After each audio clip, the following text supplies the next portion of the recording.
Let me now welcome on board the man from Motilal Oswal, Akhil Chaturvedi, the Chief Business Officer and Executive Director at Motilal Oswal AMC, joining in on the show right now.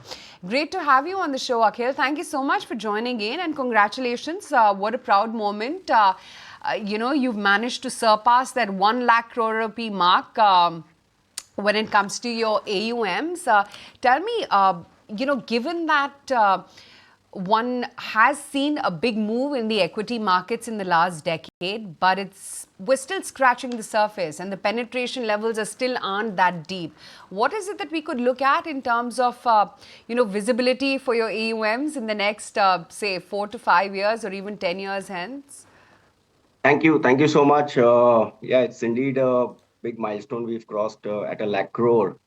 It's been quite a journey, I think, over the last 10 years. Literally, we were 2,000 crores. From there, crossing a lakh crores is almost 50 times growth. I think it's all credit to the way our economy is doing, and the same is reflecting in the capital markets.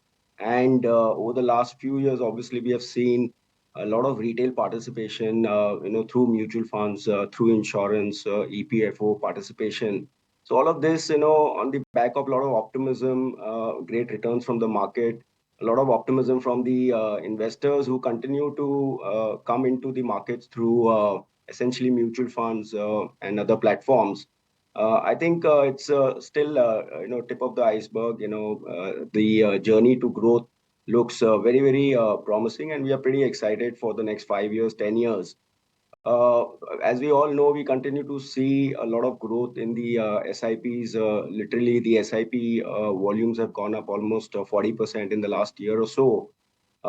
We are seeing a lot of lump sum flows also, ex of SIPs. So people are putting money across, different platforms. So I think it's an exciting journey, and the penetration level, like you rightly mentioned, is still very, very low. So if you look at the total household assets, we're just about 5% penetrated in equities. Even on financial assets, we are about 7.5%. So how we see this is that if every year or two we see a 1% incremental movement of household assets into equities, that could be a movement of almost 8 to 10 lakh crores per annum. So that's going to be like huge volumes, huge liquidity coming through mutual funds. Therefore, the runway to growth is pretty long, and I feel that the compounding for our industry has been like more like 15% or so. I think we should expect a similar growth in the next couple of years. Motilal Oswal AMC, where is the growth coming from? Is it coming from new SIPs? Is it coming from lump sum? How essentially is the pattern been for you?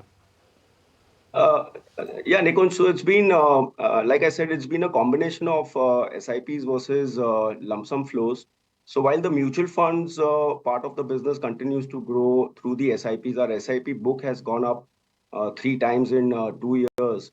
We are about 100 crores. We have crossed 600 crores of SIP per month. And this is realized cash flows, not the registered SIP book, which might be a little different. The alternate side of the business, which is portfolio management services and AIF, is where we are seeing ultra HNIs and family offices allocating large pools.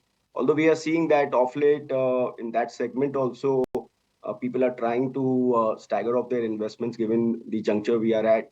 But largely, it's been a combination of both SIPs and lump sum across all platforms, mutual funds and alternates.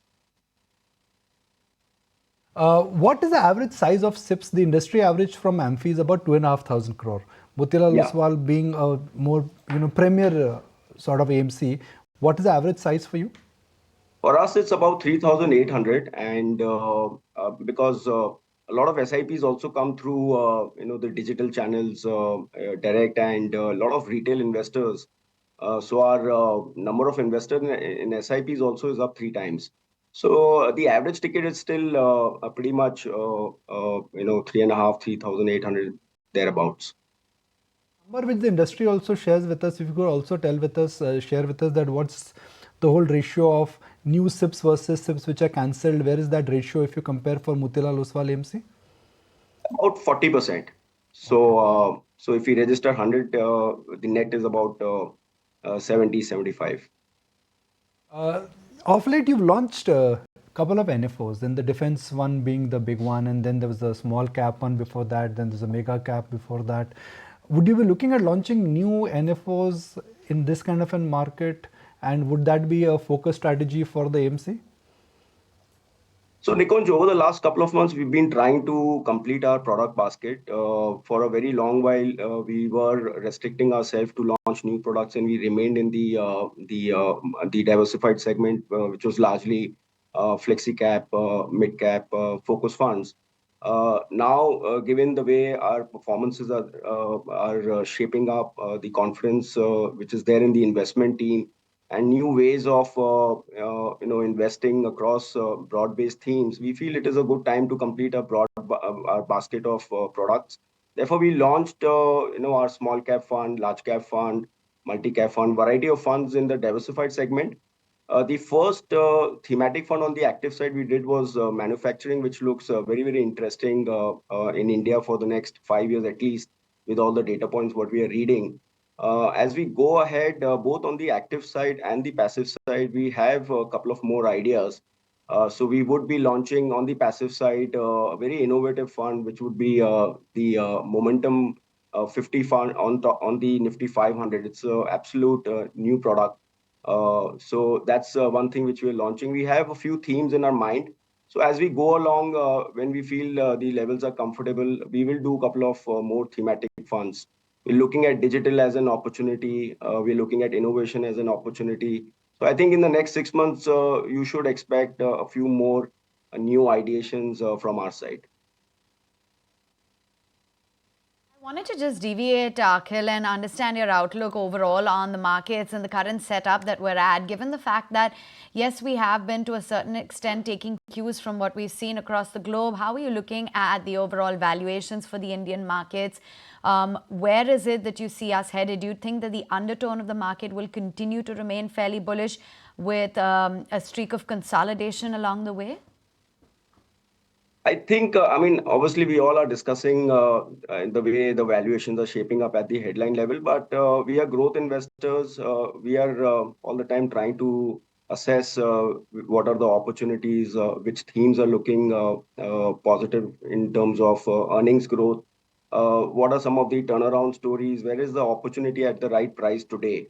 Broadly, from market call, difficult to predict from a shorter term perspective, but the momentum looks still very, very positive. I think the overall GDP numbers are likely to be over 7%. That's a good positive. In event of rate cuts in US, hopefully we could see rate cuts in India as well. That's a positive for India again from macro perspective. Inflation pretty much in the comfort band of 4 and 6%. Again, that's a positive. And liquidity, like we all know, the liquidity has been very, very strong. So if the global macros look to be on the better side, India anyway is doing pretty much okay, and liquidity continues to come in. I feel that the market should be stable to positive. What would be the differentiating part for an investor right now? I mean, every scheme claims that they are different, yet 80% folios are almost the same. So at our end, I can tell you that we work very hard to create differentiation in clients' portfolios, and we keep tracking our portfolios overlap with some of our other friends' portfolios. So and the overlaps are pretty much comfortable between 5 and 15%. So how do we get the differentiation? How do we get new ideas early on?